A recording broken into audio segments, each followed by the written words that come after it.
రాష్ట్రంలో రానున్న 3 రోజులు వర్షాలు కురిసే అవకాశం ఉందని వాతావరణ శాఖ చెబుతోంది. ఎండల తీవ్రత ఉండటంతో పాటు అల్పపీడన ప్రభావంతో వర్షాలు కురుస్తాయంటూ పేర్కొంటోంది.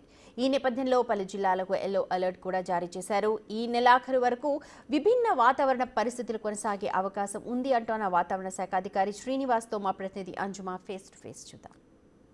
తెలంగాణ రాష్ట్ర వ్యాప్తంగా భిన్న వాతావరణ పరిస్థితులను చూస్తున్నాము. విపరీతమైనటువంటి ఎండ, ఉక్కపోత వాతావరణం ఉంటుంది. అయితే వర్షాలు కురిసే అవకాశం ఉన్నట్లుగా కూడా వాతావరణ శాఖ పేర్కొంది. మరి వర్షాలు ఎక్కడెక్కడ కురవబోతున్నాయి, ఏ విధంగా ఉంటుంది, ఏంటి అనేది కూడా తెలుసుకుందాము. మనతో పాటు వాతావరణ శాఖ అధికారి శ్రీనివాస్ గారు ఉన్నారు. మిగతా విషయాలను ఆయన మాటల్లోనే అడిగి తెలుసుకుందాం. నమస్తే సార్. సార్, గత కొన్ని రోజులుగా ఉక్కపోత వాతావరణం అనేది పెరిగిపోతుంది. అయితే ఈ రోజు నుంచి రానున్న 3-4 రోజుల పాటు కూడా వర్షాలు కురిసే అవకాశం ఉన్నట్లుగా కూడా మీరు తెలిపారు. సో ఈ వర్షాలు ఎక్కడెక్కడ కురిసే అవకాశం ఉంది? మనకి ఈ నెల 16వ తారీఖు నాటికి ఋతుపవనాలు అనేది పూర్తిగా మన తెలంగాణ రాష్ట్రం నుంచి అలాగే దేశం నుంచి కూడా ఉపసంహరించడం జరిగింది. తదుపరి మనకి ఆ రోజు నుంచే మనకి నార్త్ ఈస్ట్ మాన్సూన్ ఈశాన్య ఋతుపవనాలు ప్రవేశించడం జరుగుతుంది. ఈశాన్య ఋతుపవనాల వల్ల తెలంగాణలో రెగ్యులర్గా రోజు రెయిన్ పట్టడం అంటూ ఉండదు. అయితే మనకి ఈశాన్య ఋతుపవనాల సమయంలో మనకి సైక్లోన్లకి అనుకూలమైన వాతావరణం ఉంటుంది. ఈ సమయంలో ఏంటంటే 1-2 సైక్లోన్స్ కూడా వస్తుంటాయి. ఈ సైక్లోన్స్ వచ్చినప్పుడు అవి తీరాన్ని దాటినప్పుడు మనకి తూర్పు కోస్తా తీరంలో కానీ, ఒడిశా తీరంలో కానీ, లేదా మనకి దిగువలో ఉన్న చెన్నై ప్రాంతంలో కానీ తీరాన్ని దాటినప్పుడు వాటి యొక్క ఎఫెక్ట్ వల్ల 1 or 2 days మనకి రెయిన్స్ పడుతూ ఉంటాయి.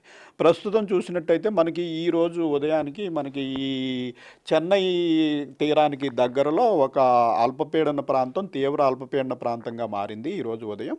అది రేపటికి వాయుగుండంగా మారి మనకి ఈ నార్త్ తెలంగాణ అంటే నార్త్ తమిళనాడు అలాగే దక్షిణ ఆంధ్రప్రదేశ్ ప్రాంతంలో అంటే సుమారు నెల్లూరు, చెన్నై మధ్యలో తీరాన్ని దాటే అవకాశం ఉంది.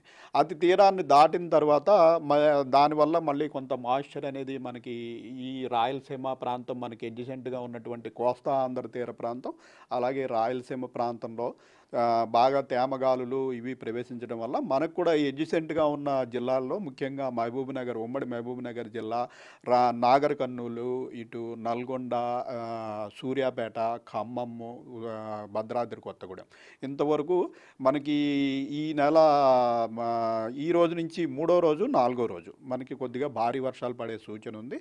రాష్ట్రంలో మిగిలిన ప్రాంతంలో కొద్దిగా మనకి ముఖ్యంగా సౌత్ తెలంగాణ, సెంట్రల్ తెలంగాణలో క్లౌడీనెస్ ఉంటుంది.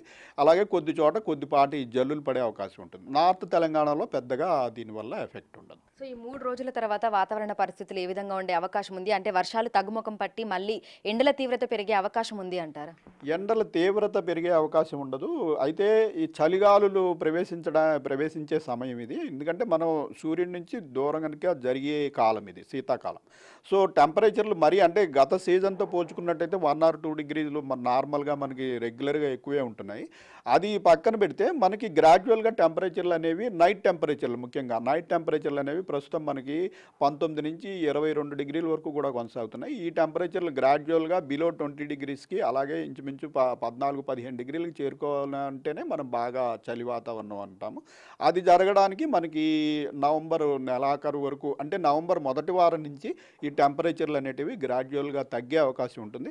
అయితే ప్రస్తుతం మనకి ఈ మధ్యలో కనుక ఇటువంటి సిస్టమ్స్ వచ్చినప్పుడు మళ్ళీ క్లౌడీనెస్ ఉంటే రాత్రి సమయంలో టెంపరేచర్లు తగ్గవు. సో ఈ సిస్టమ్స్ ఉన్నప్పుడు ఏంటంటే క్లౌడీనెస్ ఉంటుంది. సో మనకి ఈ నెలాఖరు వరకు అయితే ఈ సిస్టమ్ ఉంది. తర్వాత మరొక సిస్టమ్ కూడా ఏర్పడే అవకాశం ఉంది. అది బహుశా సైక్లోన్గా కూడా మారే అవకాశం ఉంటుంది. అలాగ మారినట్టయితే మనకి నెలాఖరు వరకు కూడా ఈ క్లౌడీనెస్ కంటిన్యూ అవడం వల్ల చలిగాలు అనేవి రావడానికి కొంత సమయం పడుతుంది. Thank you so much.